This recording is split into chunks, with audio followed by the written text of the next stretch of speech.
Okay, so conceivably, everybody has XAMPP installed on their computer. Um, if you do, in fact, have it installed, go ahead and fire it up. Just type XAMPP in the search there, in the Windows search, and it should pop up the control panel, and it should auto start. Okay, so what you're going to do is you are going to, let's see, there we go. You are going to click on the Windows Start button, okay? And you're going to type XAMPP. You should get the XAMPP control panel, okay? So open that up. And when you open that up, you should end up with a window that looks like this. We already set all the ports and everything and unblocked everything, so it should all be working just fine. Now, where you are going to put things, Project 2 from last time, for example, which was that you were going to have a piece of JavaScript execute based on something, right? Remember that? Okay. The place that you would put that file, if you click Explorer, okay, it's going to open this window up here, okay? Anything that you want to be able to, so like your websites, your installation of WordPress, for example, will be stored here in the htdocs folder, okay? Real quick, let me show you what it is that I'm talking about.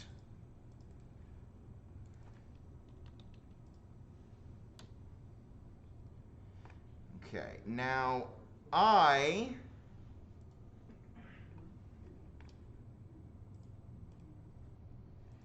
typed in, what am I looking for here? Oh, this. I typed in localhost :8012 because that's what we set the port to, right? And I arrive at this screen here. Okay. Now this is index.php is what it's called inside that folder I just showed you. Your WordPress installation will be in its own separate folder. So you would do localhost :8012 / whatever it is you call that WordPress folder. Okay. If you get on the WordPress website, it will step you through how to do it, okay? It's a 5-minute install. It's the easiest thing in the world, okay? But the point is that all of your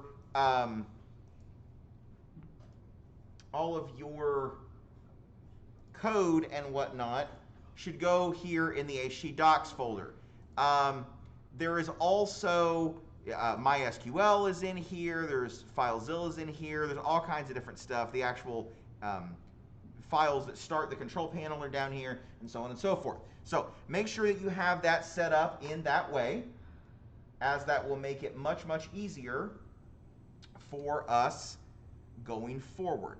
So now that we've done that, let's talk about break and continue in PHP. We're going to talk about break and continue today. We're going to talk about include and require, which allows us to, like it sounds, include PHP, HTML, and other files into a document. We're going to do a really simple calculator type thing with PHP. Then we're going to talk about switch statements, session and cookies, and then we're going to talk a little bit about MySQL databases. Now, we're not going to do much with the database that we create, because that's going to kind of be what you'll do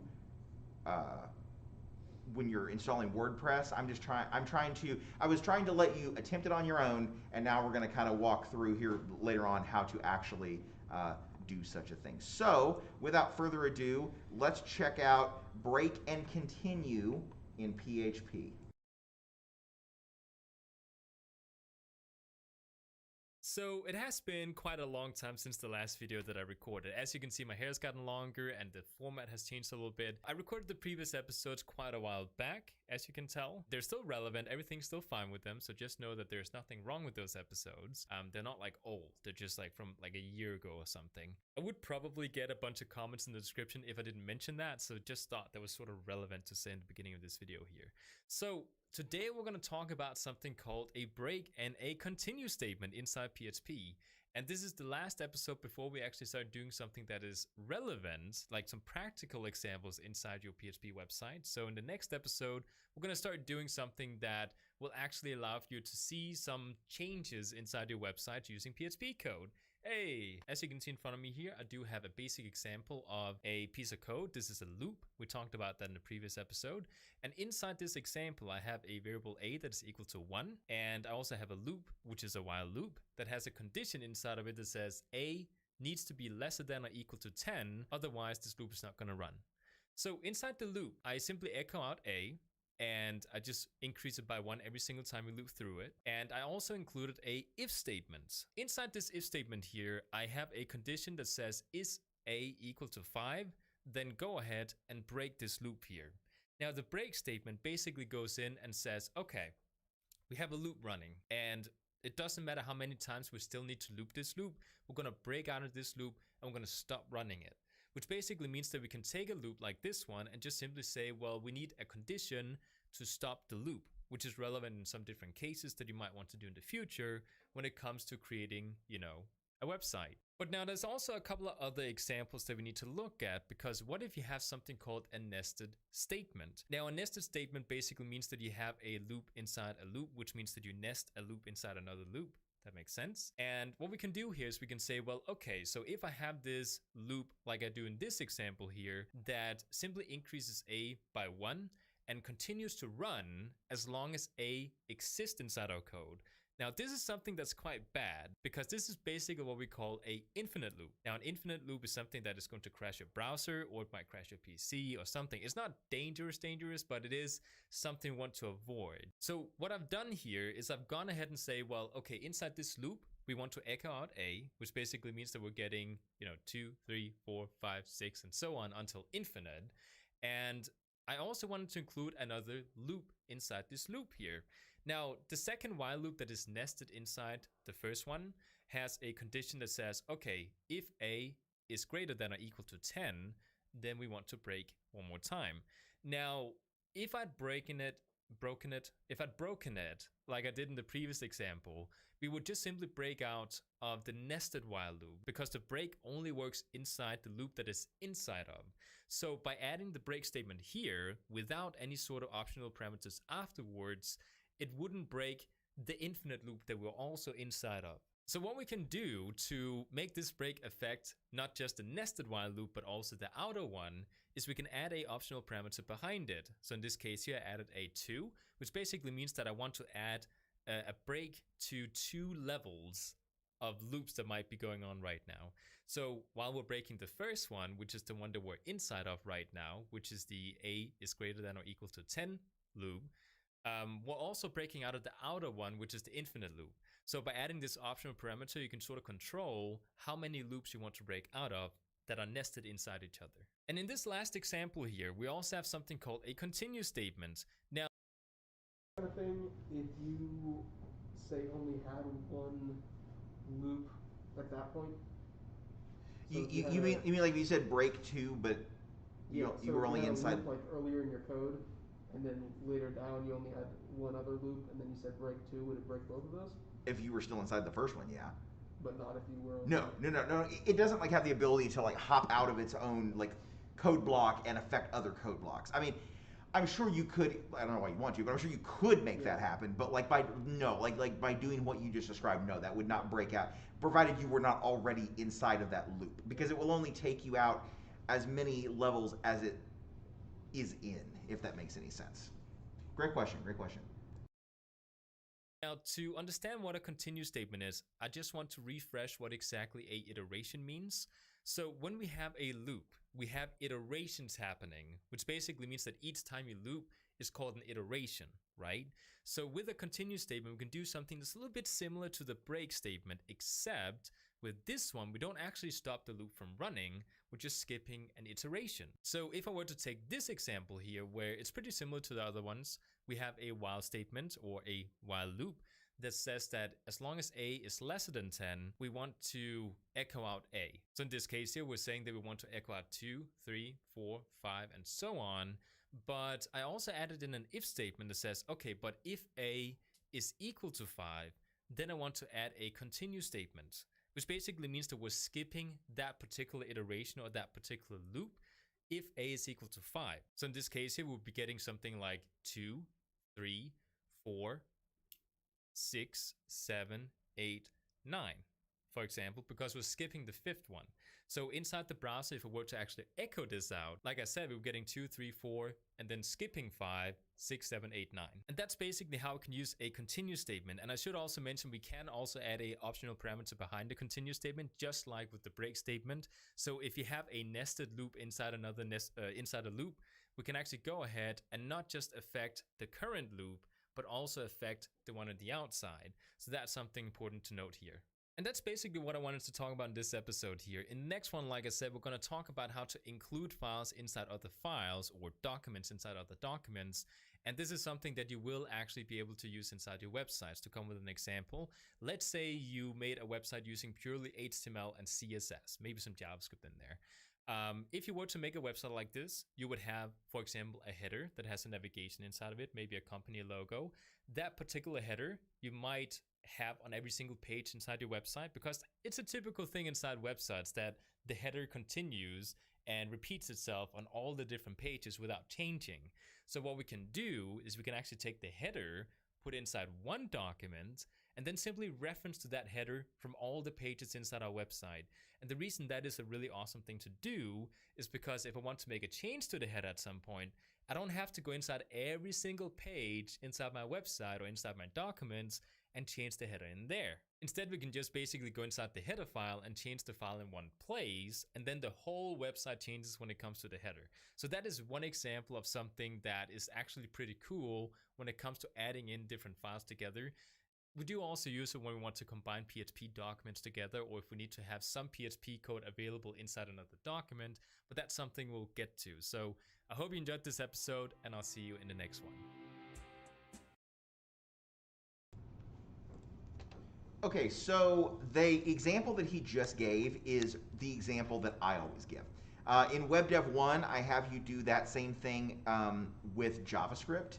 The reason is because if your PHP can do so much more than just include files. And as I've said previously, if your only reason for using PHP is so you can include your navigation bar on every page, there are ways to do that in JavaScript. And it's a much easier, faster way to do it. However, and you'll see this with WordPress. The reason that I use WordPress in this class is because, I mean, you're not gonna be an expert at WordPress necessarily by the time we're done here, but you'll understand how they can create a website engine basically using PHP. And what they're doing essentially is you have a template, and based on, if I click on About, for example, well, in the back end, in the database, it says, okay, what's the content of the About page? And what it does is it just replaces the content of the existing page with the content of the About page. And if necessary, it changes the URL in the address bar and other things like that to make it appear as though you've loaded a whole brand new, built from the ground up page, when really all you're doing is taking data from elsewhere and pushing it into a template page, okay? And so this is really where we start to see the MVC, the Model Viewer Controller concept, which we talked about in C#2 last semester when we were talking about ASP.NET. And so we really start to see how you can have these templates that you build a whole website off of, like one specific page design and things like that. So that's really where include and require start to become useful, is when you're doing things like that. So let's check out include and require. So I just came from training today. This is actually my first day joining the gym, which is, to get rid of some of this stomach that I have down here. So I have training clothes on today. Today we're going to talk about something I think is going to be quite exciting for you if you've never done PHP before, which is how to include files inside other files or documents inside other documents. And this is something we use a lot when it comes to PHP, and also if you're just making a basic website that doesn't really have any sort of advanced PHP features in it, we still use them in order to combine different pages with other pages if you have a pure HTML CSS website. So this is something that is quite fun to do, and it's something I'm quite sure you're going to find useful in any sort of project, whether you want to include PHP or not. Oh, I should probably take this off. This is from my training. There we go. So when it comes to including files inside other files, we have 4 different ways we can do it. As you can see on the screen here, we have something called include, include once, require, and require once. And they each have their different purposes, and it will give you a different response depending on which one you use, in case you get specific errors inside your code. So just to explain how exactly these work, you can see that we have a keyword that is followed up with a semicolon or a pair of semicolons. And inside the semicolons, we want to write in the path to the file that we want to link to. So in these cases here, I'm just simply linking to a test.php file, which is in the same location as this particular page that would actually have the include statement inside of it. So if I have my index page inside a website and I have this include statement inside my index page, I'm simply linking to a test page that is inside the same directory. Real quick, I just want to mention one neat thing that PHP can do is it has a feature called document root, I think it also has server root. I think server root's in a file. Anyway, it has the ability. Okay, so you know how when you're like including, like in CSS, you want to say a specific image is your background image or something like that, right? And in order to tell CSS where that image is, if it's in a different directory, say that like you have like index.html is in your root, and then you have an images folder and a CSS folder, right? Well, you need to go up out of the CSS folder and down into the images folder, right?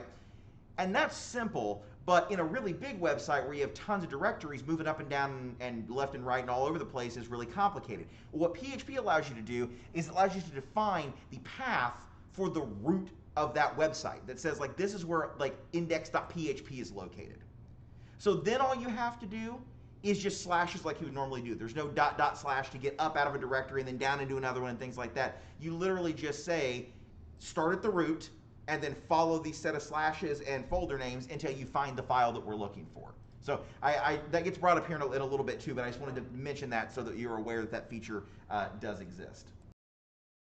As my index page. What this means is that if I were to have this test page inside a separate folder, let's say we have the main directory of our website where the index page is, if I have a folder there where I put my test page into, you would need to change the path here, so you would have to have the name of the folder, / and then the name of the file. So this is simply, linking to the path of the file that we want to link to. So you don't just write in the name of the file and it just automatically finds it inside your website directory, which is, the folder you have your website in. You will need to write in the path to the specific file if you have it inside a bunch of subfolders, just to mention that. So to kind of explain what the differences are between these different ones, let's go ahead and start with the one called include.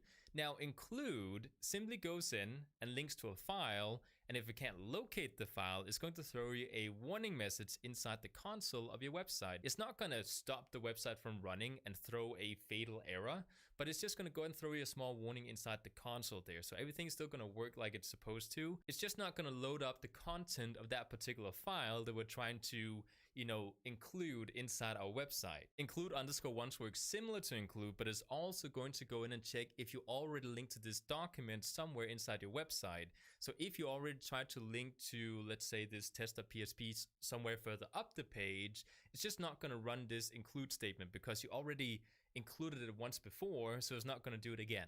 When it comes to require, it is going to throw a fatal error if it fails to locate the page that you're trying to link to. So if test.php doesn't exist, it is just going to stop the website from running and it's going to throw a fatal error, which is something that helps ensure that we know that there's something wrong if it can't locate this very important file. So if we want to link to some sort of file that is crucial to our code and is crucial to the website in order for it to run properly, then we might want to use the require method in order to, require this page. And if it doesn't exist, then we need to just stop the website from running. And in the other sense, you could also argue that include is used for, not as fatal cases, where you want to include something, but it's not something that's going to break the website. It's just something that might throw out a feature, something that's not really crucial to the website. So in these cases here, you could just use include, but like I said, for fatal things, we want to make sure that we use require. And just like with include underscore once, require underscore once works in the same fashion. It works just like require, but it's also going to check, have you already linked to this page one time before?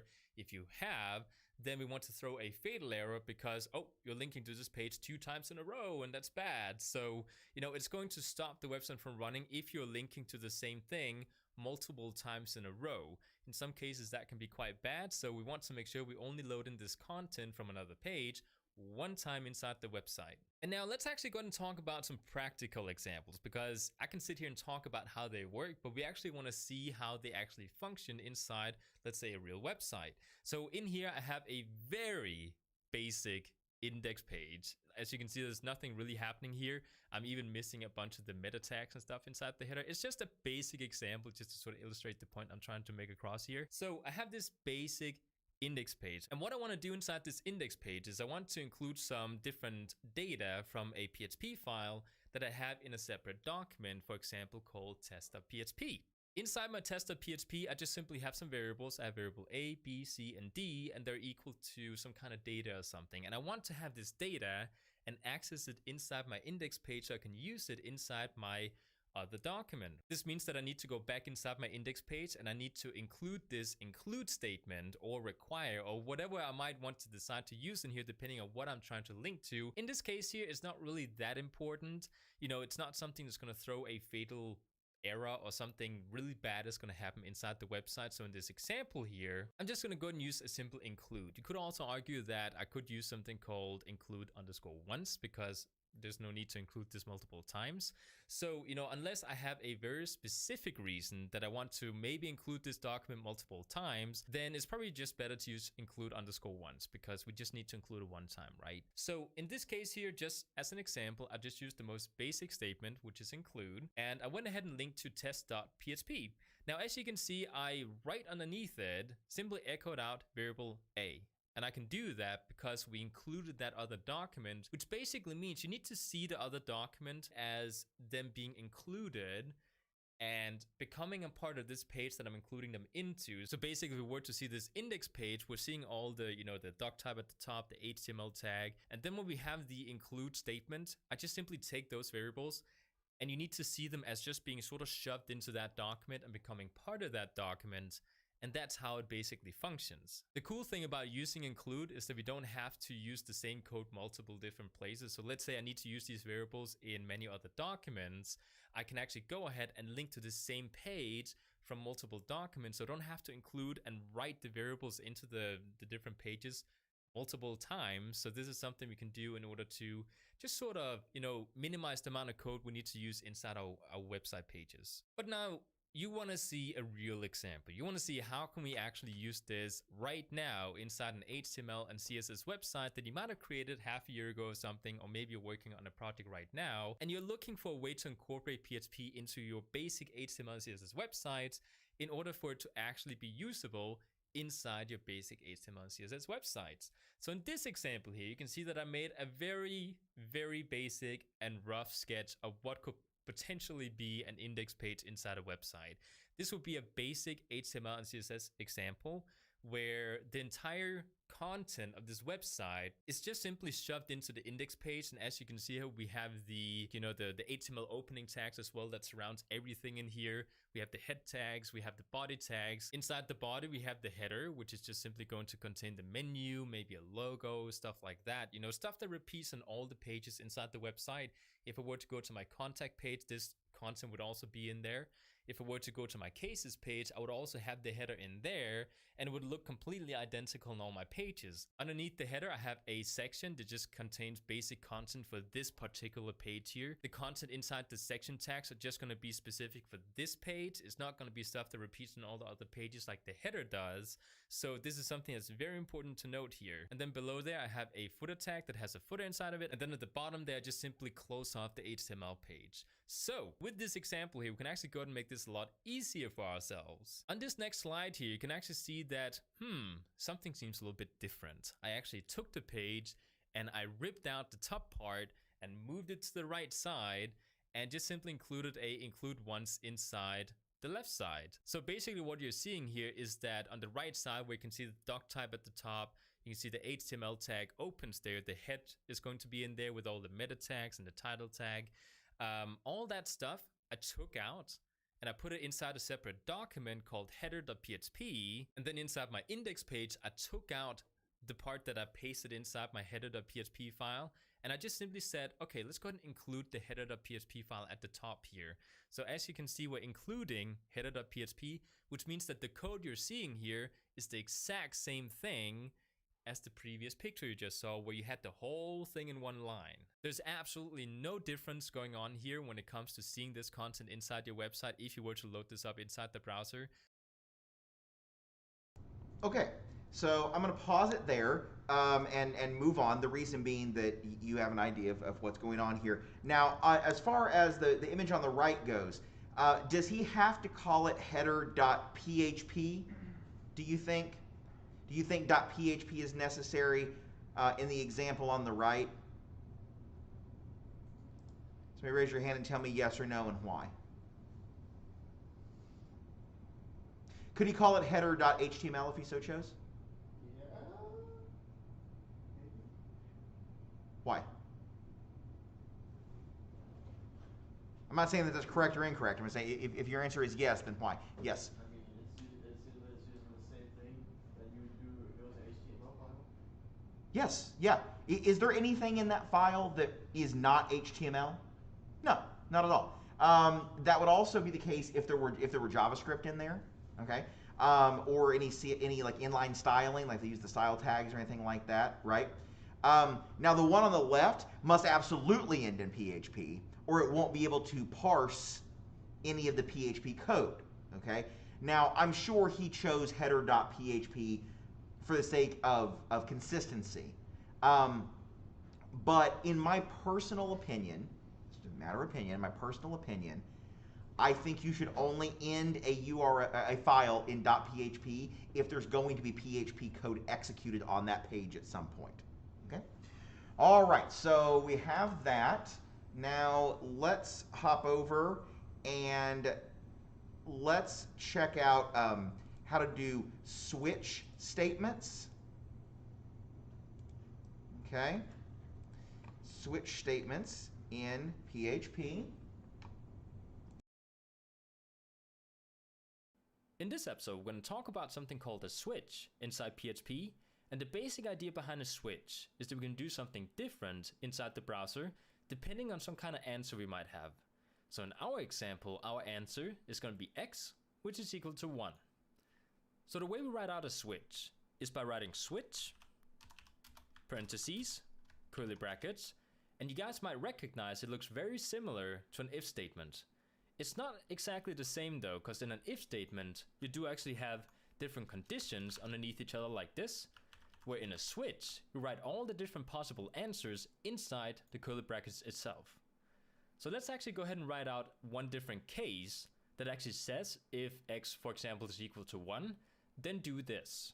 So the way we do that is by writing out case, space, and then we need to write what answer it should be. And in this case, it's going to be 1. Then we're going to go ahead and say colon. Let's actually go ahead and move down to the next line. And then we're going to go ahead and put in the code that needs to go inside the browser if x in fact is equal to 1. So let's actually go ahead and say we're going to echo. And then we're going to put in a string that says the answer is 1. Now after we're done giving out the answer, we need to put in something called a break. And the break essentially says that now we're ending case number 1. So we also need to add one more thing, because right now we didn't actually tell the switch what we're actually checking for. And in our case, we're actually checking variable x. So we need to put variable x inside the parentheses. So now if we go into the browser and refresh, you guys can see it says the answer is 1. Because in this case, x is actually equal to 1, and we did actually check if it was equal to 1 down here.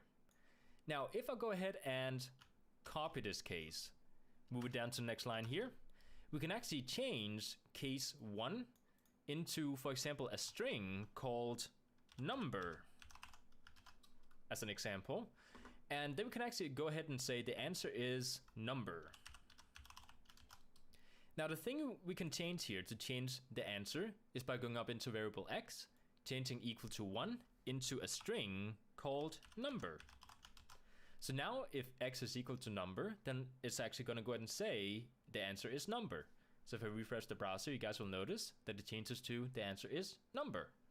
So we can add a lot of different cases here. We can actually copy these and just kind of paste them underneath each other. We can change number to 2, an actual integer, 3, and 4. So now we have 4 different cases where we count depending on if it's 1, 2, 3, or 4. It's going to do something specific. So we can actually change this to 2, 3, and 4.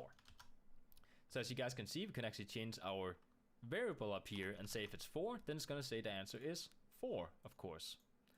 Now, this is all good, but let's actually say we have some kind of answer that we don't actually have listed inside our cases. We're going to go down to the next line, and then we're going to write something called default.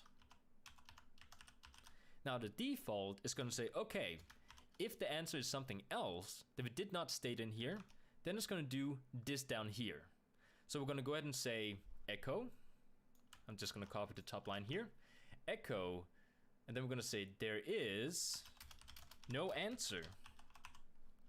And we don't actually need to put a break underneath the default, because the break is just whenever we have a new case after the next one, we need to add a break before the new case. And because we don't have any new cases after the default, we're not going to put a break. So if I do actually go up and say that x is equal to, let's say 8, which I don't actually have listed down in my break, it's going to say there is no answer. So that's the basic idea behind a switch. And this is actually a really nice thing to have if you just need to check for answers and not conditions like we do in if-else statements and that sort of thing. So I hope you guys enjoyed this episode. In the next episode, we're actually going to start talking about doing something specific inside the browser with all the different code we've done so far. So we'll actually learn how to actually do something with our PHP code. Because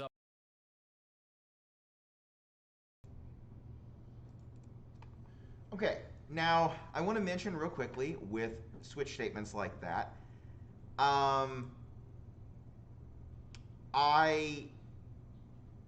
I would be willing to say there is a little debate amongst programmers as to whether or not case and switch and stuff like that are the appropriate way to do something. What is the alternative for that? He mentioned it in the video. What could you do instead of the switch and case? It's very simple.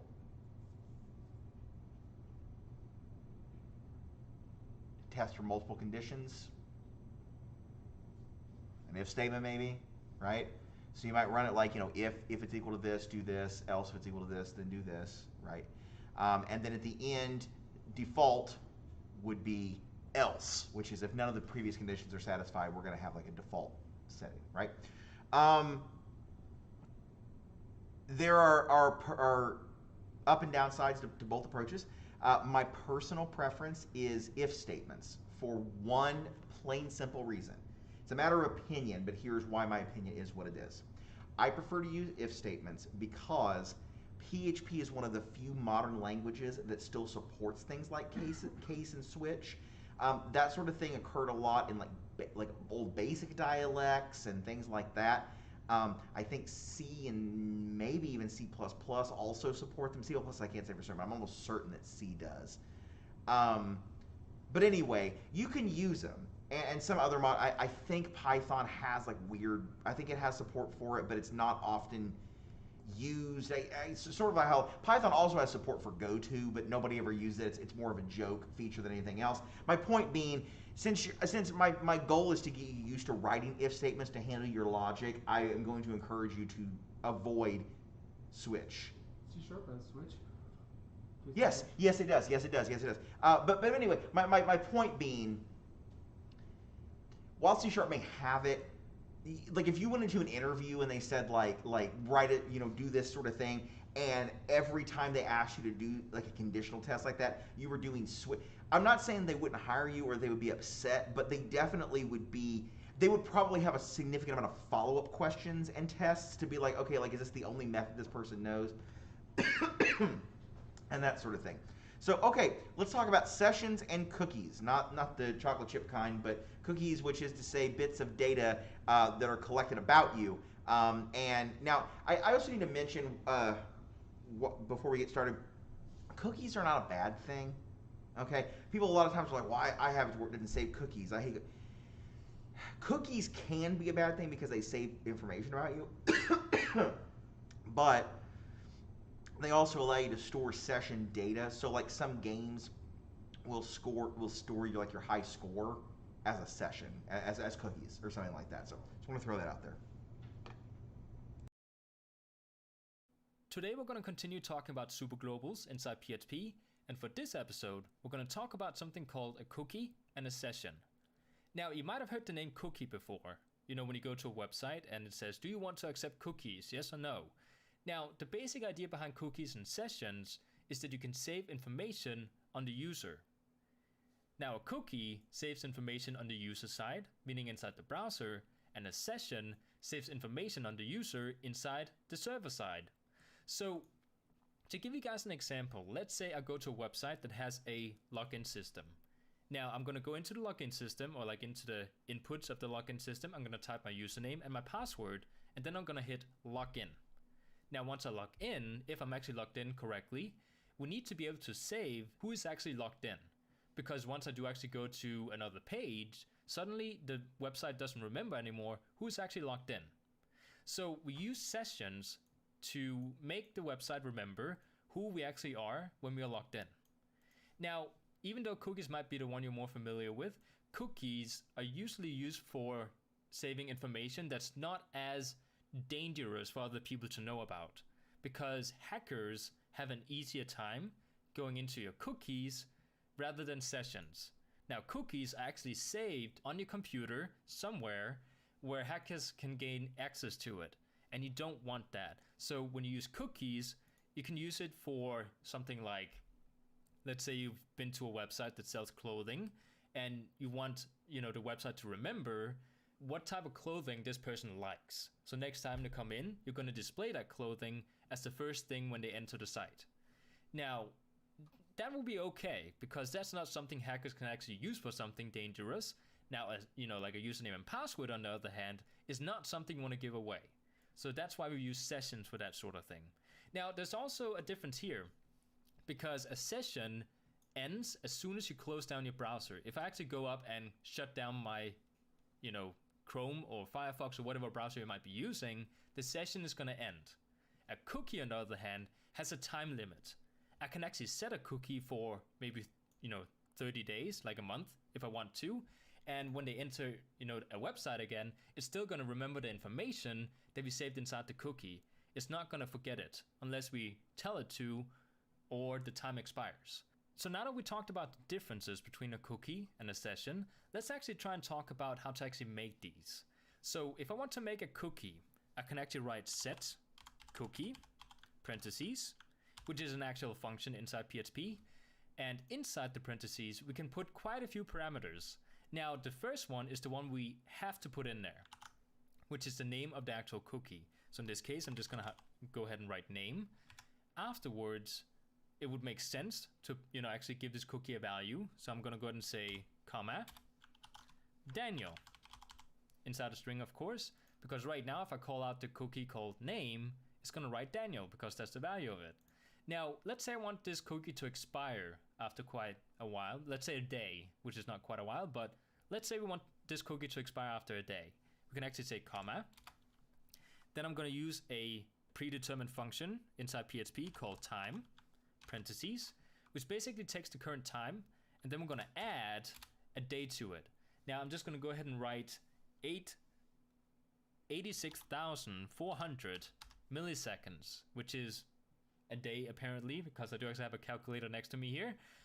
But this basically takes the current time and adds a day to it. So a day from now, as you actually activate this cookie is going to destroy itself. Now, let's say I want to automatically destroy this cookie. I don't want the user to wait a day. Let's say I have a button inside the website that says destroy all cookies, and then the user can click it.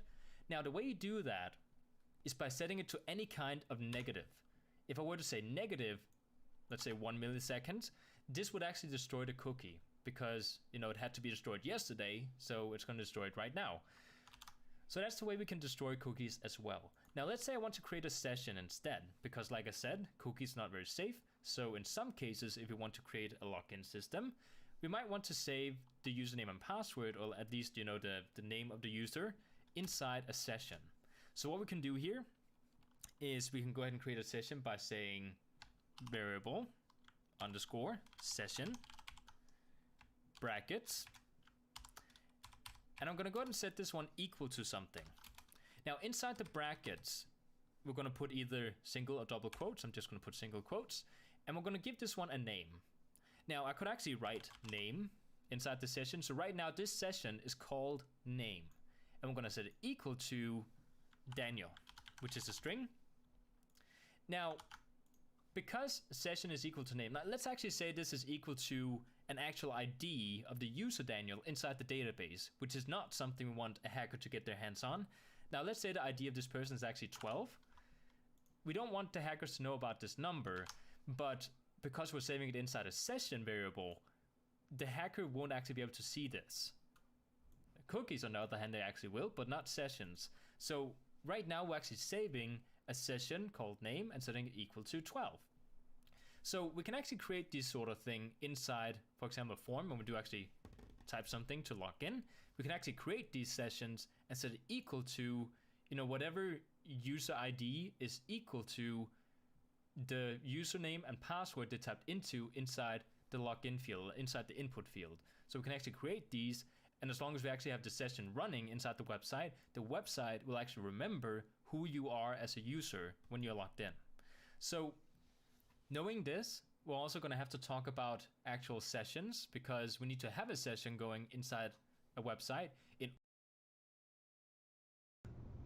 Now I'm going to save that how to make a session video for later, because I just want you to be aware of what they are and how they operate. Because what we're going to do now is we're going to do we're going to talk about how to create a MySQL database using PHP-MyAdmin, which you have built into XAMPP, and a couple other things related to that, how to get data out of it, put data into it, alter data, that kind of thing. And so PHP does WordPress, excuse me, does a lot of the heavy, you know, it has a login system built in and stuff like that. We're using WordPress so that you all kind of in tandem with software engineering projects, so you can have a personal promotional website you could put like a QR code for on a business card or something like that. I want you to be able to customize your website both with CSS and HTML, but also with PHP. Add some custom code in there if you want. But the bigger reason for how to do a database and sessions and cookies and all that stuff outside of how it applies to WordPress is that next week in Web Dev 2 on Monday, we're going to talk about, on Monday, we're going to talk about how to do this kind of arena battle game thing in JavaScript, okay? Your project next Wednesday, so like in this class next week, will be to take that project from Monday of next week and use cookies and sessions so that data is persistent. That way, if I like, you know, maybe I can pick like what is my favorite class to play as, what is my favorite race to play as. You know, if I'm the elf hunter or something and I scored 1,000 points, you know, it's like the high score. I want to be able to keep a high score and keep it persistent.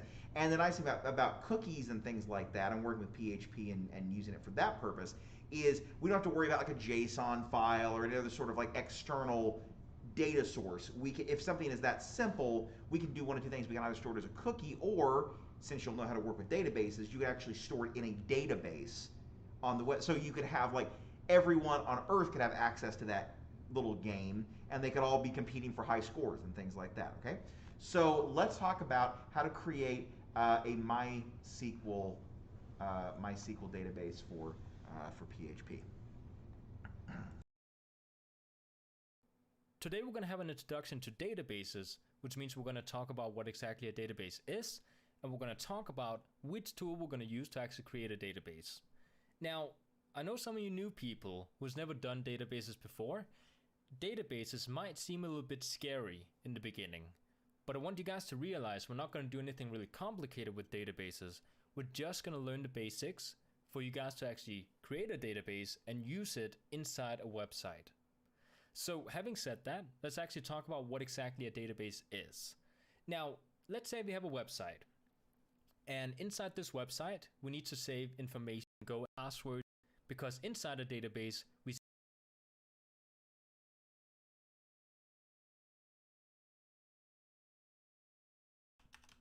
/php my admin. Now, don't forget, when it comes to you all doing this, it'll be the exact same for you, except after localhost, you need :8021 or 8012, excuse me, /phpMyAdmin. Okay. So anytime you see him do localhost, your way of doing it is exactly the same, with that one exception. And the reason is because on your home computer, those ports aren't blocked, but they are here, so we had to come up with a custom port. That's why localhost will just default to 80. I think you can actually configure it so that like you can just do localhost and it will just automatically default to whatever port you specified.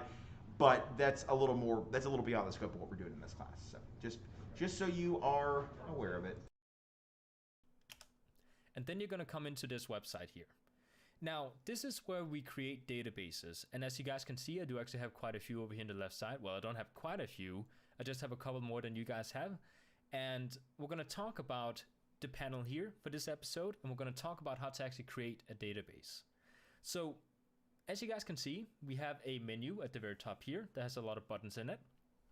The one we're interested in, at least in the beginning, are the one called databases and SQL. Now, we do also have an export and import over here, which will actually be relevant for later, but for now, let's just go ahead and stick with databases and SQL. Now on the left side here, we have a list of all the databases you do already have created inside phpMyAdmin. Now there will be some here as a default. Like I said, there's going to be a couple, but just go ahead and ignore those for now because you won't actually be using them. Now to create a database, we need to go to our databases menu up here in the top. Once you're in here, we can actually go down where it says create database and type in a database name. Now a tip for you guys, don't use big letters and don't use dashes. Go ahead and use small letters and underscores if you have to do something. So let's actually go ahead and create a database here. I'm going to call mine PHP lessons. Now you guys can call whatever you want. You just need to realize that if you call it something different than what I do here, when I do actually want to refer to the database and I say, type in PHP lessons, you guys need to type in the name of your database instead. So after I did actually type this in, I'm going to click create. So once I click create, you can see no tables found in database, and then we can actually create a table down here. You'll also notice that our new database is actually added to our list on the left side here called PHP lessons. Now this is the one we're inside right now, so as you guys can see, we have no tables. Now the way databases work is that we need to create tables, and each table is gonna store information regarding one certain thing. So we might have one table that stores information regarding, the user, first name, last name, username, password, email, that sort of thing.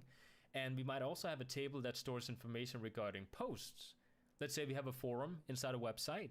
Now, in order for the user to actually go into the forum and write a message, they might need to write in the subject of the message and the actual message and the date the message was actually written and who wrote it.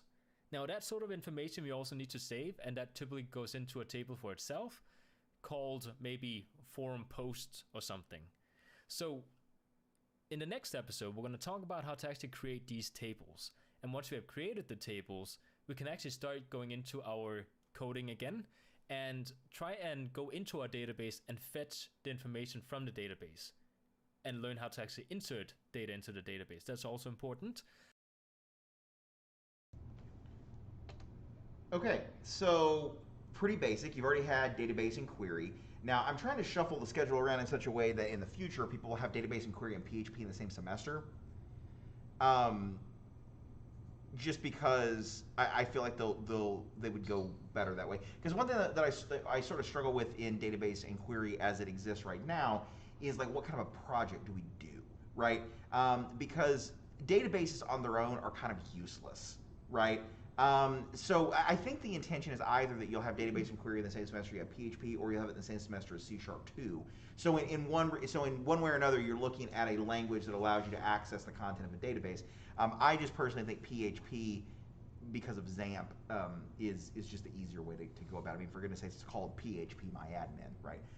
So now that we've done that, let's talk about how we'll actually create a table. Then we'll talk about inserting data into that table, and then selecting data from that table. And all these videos are really short, so except for this first one here. So don't stress too much. We'll get through them, and then we'll start working on our project. In the last episode, we talked about how to create a database inside PHPMyAdmin, and in this episode, we're going to talk about how to create a table inside a database. Now, just to kind of remind you guys, one table stores one type of data inside a website, meaning that we might have one table that stores information regarding users, we might have another table that stores information regarding a post inside a forum, so we can have many different tables inside a single database. Now, as you guys can Let's do a quick refresher before we move on. Okay, so let's say we did have a table called forum posts and a table called users. Okay, we would join those together through what type of data? What do we call those things that will link those two tables together? Keys. Yeah, and there are two types of keys. What are they? Primary and foreign. And foreign, exactly. And okay, so a primary key is also known as what? Or either tell me what it's also known as, or describe it to me. It's like the main identifier. Yeah, a unique identifier, right? That no other record in that table will share that same unique identifier, okay? And a foreign key is what? What they have in common? Oh, you're so very close. It's that same thing, that unique primary key in a different table. Okay. So, in other words, if every post to the forum has some sort of auto-generated ID, the very first time that anyone ever posts that forum, it's 0000001 and then 2 and so on and so forth. As far as who authored that post, well, how would we know that? Well, we're going to link using their unique user ID or whatever. We're going to link it back to that table again. And in the user table, each one of those records, each one of those lines in that table will probably have some sort of an array or other collection of the IDs of all the posts that you've made, or all the photos you've uploaded on Facebook, and so on and so forth. In fact, this is obviously a very stripped down basic version of how tables and stuff work, but Facebook pretty well operates exactly like this. I mean, Facebook is literally just a PHP website with a collection of tables that move things back and forth with a kind of a fancy coat of paint slapped on top of it, right? So anyway, just want to do a quick review on that. can see, I do actually have one table up here which I created as an example for you guys to see it, and you guys will not have this one. The only thing you guys will see when you do actually click your PHP lessons database is create table, which is this part down here. Now, when it comes to creating tables inside PHPMyAdmin, there's two different ways you can do it. You can do it the easy way, and you can do it the hard way. Now, in our case, we're not going to do it the easy way, because we do actually need to do it the hard way inside our PHP code when we do actually get back to the PHP part, which means that I see no reason for us to actually learn how to do it the easy way and the hard way, so we might as well just do it the hard way, and it's good practice for you guys, so we should do it the hard way, anyways. Now, the way we can actually go ahead, well, let's actually show you guys the example I created here. If I do actually go into the table I created inside my database, you guys can see I do actually have two types of data inside my table. Down here, I do actually have two lines of information. I have a user called Jane23B, which has a password as another password. I also have another user called Danny948A, which has another password as well. Now, each of these users has a unique ID, just so we have, a unique number we can refer to for each of the users. Now, this is an example of a table. And one thing I do want to, point out is that when we have data inside a table, it's going to be split up into columns and rows, meaning that the columns are going to be the IDs, the username, the password, which I created here, and the rows are going to be the data that has been put into the columns. Now, each table is going to have one column which has to be some kind of unique, we call it a primary key, which means that it has to store information that cannot be identical to any of the rows.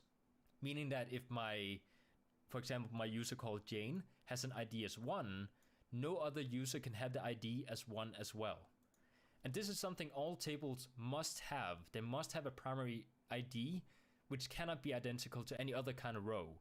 So knowing this, and I know this is already getting a little bit hairy, we're going to go ahead and try and create a table ourselves. And in the next episode, we will actually try creating the actual data that goes inside each table.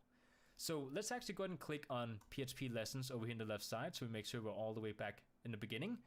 And now we're going to go up to the SQL tab up here in the top, which is where we're going to create our tables the hard way. Now the easy way would actually be just to go down here and say name and write something and decide how many columns.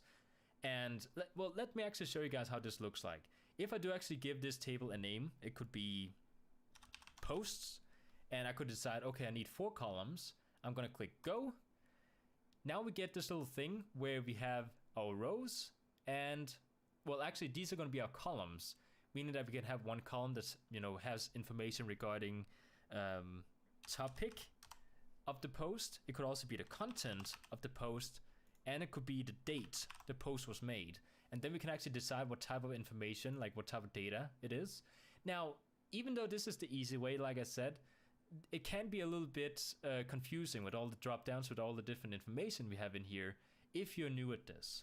So let's actually go ahead and go back by clicking on PHP lessons over here on the left side, and go up to the SQL tab at the very top. Now in here, we can actually go ahead and create SQL code, which will do something with the database. Now, SQL code is a different type of coding language that deals with databases. Now, this is actually the code that you need to know, because you will be using this inside your PHP code as well, which is why we're going to do this the hard way, like I said. So inside the SQL tab here, we can write code. I'm actually going to go ahead and zoom in for you guys a little bit. We're going to go ahead and create the code that creates a table inside our database called PHP lessons. So as long as you click on PHP lessons, we already selected which database to write the code in. So inside the coding field here, we're going to go ahead and say create space table space, and then we need to decide on some kind of name for this table. In our case, we could call this one posts, just because. And then we're going to say parentheses, semicolon. Now I'm going to go ahead and push down my parentheses a little bit, at least, one side of the parentheses, so we can write something in between here. So in between here, we need to write what we need to have inside a column inside our table. And the first column is going to be our primary ID, or like our primary key, it's called. And in this case, we're going to go ahead and call this one ID. I'm going to say space, and then I'm going to go ahead and give it some kind of data type, which there are actually quite a few of, but we're just going to talk about some of the basic ones in this episode. So for the ID, I'm going to go ahead and call this one int, which stands for integer, which is a number. I'm going to say parentheses, and inside the parentheses, we need to tell it how many numbers there can be inside this ID. In our case, I'm just going to write 11, because why not? I don't think we'll ever get to 11, because there's actually quite a few numbers in there. It's 11 numbers after each other. So unless there's like a ton of posts, like millions of posts inside our website, I don't think we're ever going to surpass this. So I'm just going to say 11 for now. Space. Then I'm going to go ahead and call this one not null afterwards, which basically means that this one cannot be empty. We need to have a data inside this column, otherwise it's not going to save this information inside the database. Okay, that's basically what not null means. Space, and now we're going to say primary key, capitalized letters. And this means that this is going to be the primary key that no other rows can have the same number as. So now we need to make sure that nobody has the same number as the first person, or like no users or posts has the same ID as each other. And the way we're going to do that is by writing space, and then we're going to say auto underscore increment, which basically means that each time a new post has been made, it will increase our ID by 1, which means that our integer is going to start out at 1. Then when another post come in, it's going to be named number 2 as an ID. And when another post come in, it's going to be named as 3. So it's just going to keep counting upwards, which is going to prevent us from having the same, number inside our ID. Now, after we're done with this column, we're going to write comma. We're going to go down to the next line. And now we can actually start writing the actual information we want regarding the post. So for the first information, we could, for example, say we want a topic. Actually, no, let's say subject instead, because that makes sense. So we have a subject of the post, space. Now, instead of having numbers, because int is just numbers, we want characters inside our subject, meaning that we want something called varchar. Like so. Space. Actually, no, well, let's put something inside the parentheses first. Let's actually go ahead and say we want a maximum of 128 characters inside the subject. So if the person actually writes a huge subject line that's more than 128 characters long, it will not save this information, okay? After this, we're gonna go ahead and say not null, comma, next line. That's all we need, because the only reason we have so much written on the first line is because this one is a primary key, and because it's a primary key, we cannot have it repeating itself at any point, which is why we added auto increment. So after this one, we can actually go ahead and just copy paste what we have here to next line, and I'm gonna change subject to content. Now this one is going to be set to varchar as well, but let's actually go ahead and increase the number because the content can actually be pretty long inside a post. Let's go ahead and write 1,000. Again, we also want to have not null. Gonna go down to the next line. And then we're gonna go ahead and say date. Because what if we want to have the date when the post was actually made? So after we write date, we're gonna change the data type to something called date time. And then we can actually go ahead and delete our parentheses because we don't actually need that inside date time. Now, what this one does is that it tells us the date in year, month, day, and then the time as hours, minutes, seconds, and milliseconds, if I remember correctly. And this one is also going to be set as not null. Now, if you guys have questions regarding, how are we going to make sure that the correct type of information goes into these columns, we'll take that at a later point when we do actually start writing the actual stuff. So don't worry about it. For now, let's just go ahead and focus on learning how to create a table. So let's say this is all the information I want regarding a post. Now you want to make sure that the last line does not have a comma behind it, because the comma is only going to be in between each column. And there's no column after this one, so we're just going to go ahead and leave out the comma. After we have this, a good advice for you guys is to actually save or copy this code and paste it inside maybe a blank file here where you can paste it in and save it for a later point. Because maybe you do actually screw something up at some point and you have to delete the table, and instead of having to write everything again, you can just go ahead and paste it in from a document or something. So after we have this, I'm just going to zoom out a little bit. We can go ahead and click go down here in the corner. And as you guys can see, MySQL returned an empty result set, which means there was no errors. So after we created this, we can actually go down to our PHP lessons and see we have another table called post. Well, you guys are going to have one table now. I'm going to have one called user as well, just because I created an example. But for you guys, you're going to have one called post. So if you go ahead and click it, you guys can see that there's nothing in here. We have no data. And this is actually how it looks like when it's empty. And just to show you guys a comparison, this is how it looks like when you have data inside a table, because I do actually have something inside my user table here. So this is basically how you create a table. In our next episode, we're going to talk about how to actually fill in data inside the tables here. And okay, so if you were curious, or if you were thinking, oh man, that's super easy, well, I'll just click create table and tell them how many rows I've got, and then I'll go in and no, you won't. We're going to do everything the long way, and the reason is what he said, that it's more beneficial to you to learn how to do things the long way. Additionally, it never hurts to brush up on your SQL skills, right? Yet another reason that I feel like teaching them in tandem is a good idea, because you're constantly practicing those SQL skills, whereas I don't feel like we got as much exposure as I would have liked in the previous version of the class. So anyway, let's check out how to insert data into the database using PHP.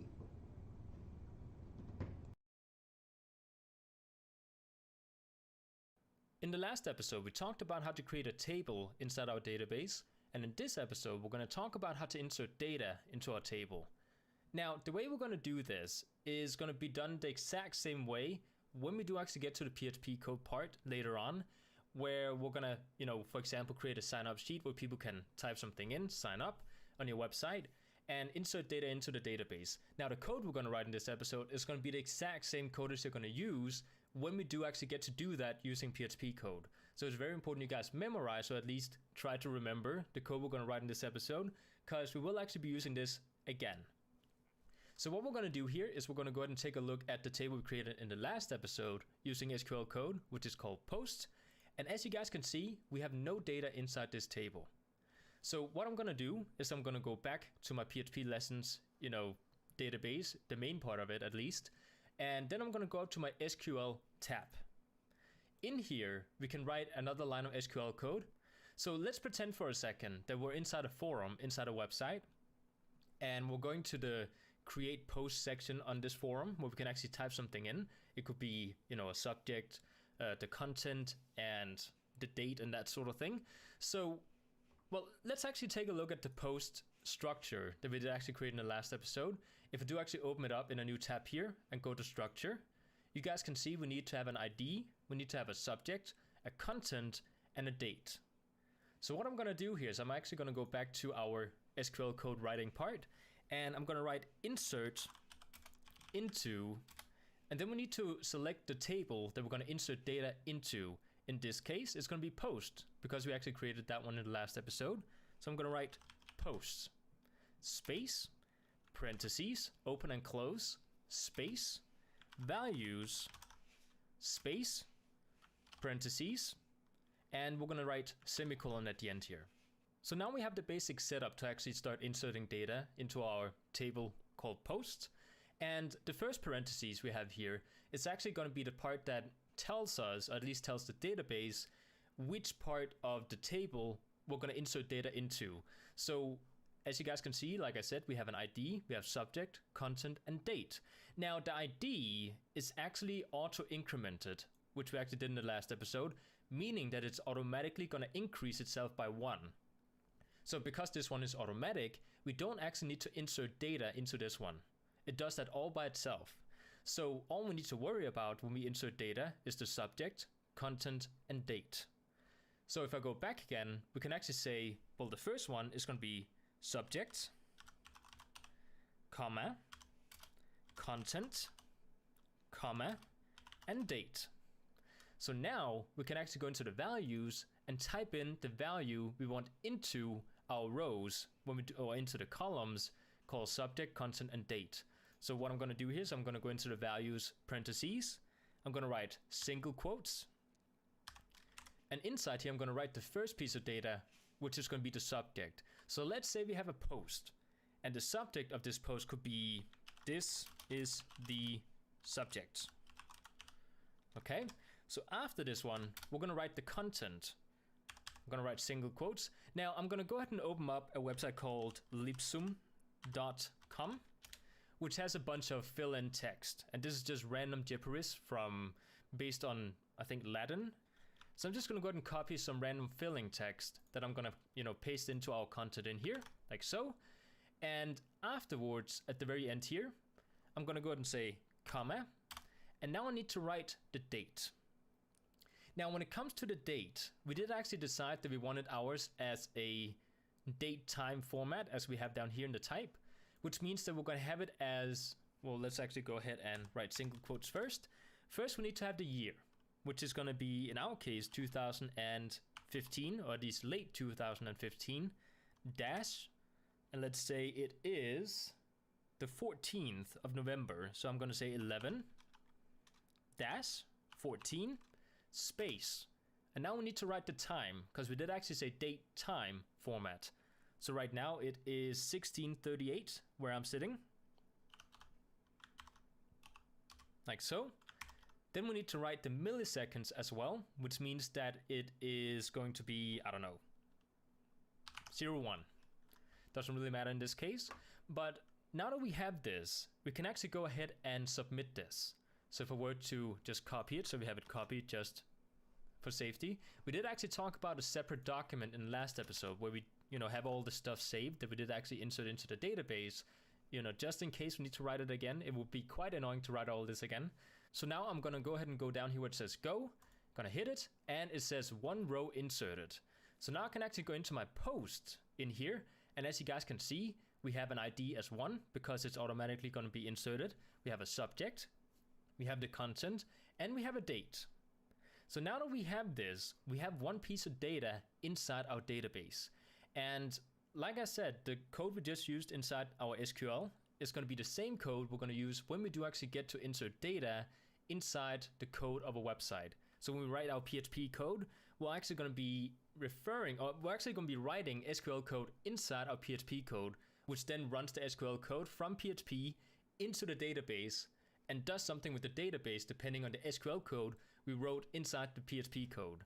So if that sounds a bit confusing right now, don't worry about it. We will actually get to do it. And when we actually do it, it might get a little bit more simple than from what I just said at this moment. So I hope you guys enjoyed this episode. This is basically what we're going to focus on in this episode.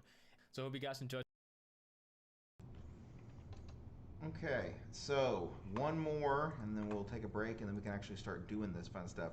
This is selecting data from the database. Now, if you were wondering how similar this is to what we just did, it's very, very similar. Now, normally in an actual deployed website or in a real world situation, you wouldn't go in there and do the posts like that, right? You would write that SQL code and then tie it to your PHP, right? So like when I click make post, it will get me a form, and then when I click submit post, it will take the data from that form and execute that SQL code just like he demonstrated. But this is the long and the manual way, which, as I said a moment ago, is the better way in my opinion. Today we're going to talk about how to select stuff inside your database, and this is also going to be very relevant when you do actually get to the PHP part inside your code, where you need to select stuff from the database using PHP code. So what we're going to do here is we're going to make sure we have our database selected, our PHP lessons, and we're going to go back up to the SQL code part. Now, in here, we can actually write all kinds of SQL code that interacts with the database, including selecting specific things from our database. Now, if I go ahead and start writing some code here called select, and then we could actually select maybe subject from, and then we need to tell it which kind of table we want to select something from. So we're going to say posts. If I go ahead and run this now, we're actually going to select all subjects from our posts table, meaning that if I run this, you guys can see we get subject. This is the subject. And we do actually only have one subject, or like one piece of data inside our table called post, if I show you guys. Which means that we're only going to get one thing when we do actually, select something from this table. Now, we can also go ahead and write something else using SQL code. If I go back here, where we can say select all by writing star or multiplication or whatever you might call it, space from posts. So now we're actually selecting everything from post. So if I say go, you guys can see we get the ID, we get the subject, we get the content, and we get the date. So selecting different things from the database might come in handy when, let's say, you're inside your PHP code and you're writing stuff that you need to do on the website. And we have a user that wants to log in into your website, and he goes in and types his username and his password. And then we need to go in and check if that username and password exist inside the same row inside our database. Now, when they do that, we can make a select statement that goes in and checks if this is actually true. If the username is this, then we also need to make sure it has this password, and match them inside the database. So this is the way we're going to select stuff from the database. Now, just to show you guys a couple of more. If we go into the SQL code again, and I want to say select all from post where, and then we can actually go ahead and say ID is equal to, and then I'm going to say single quotes 1.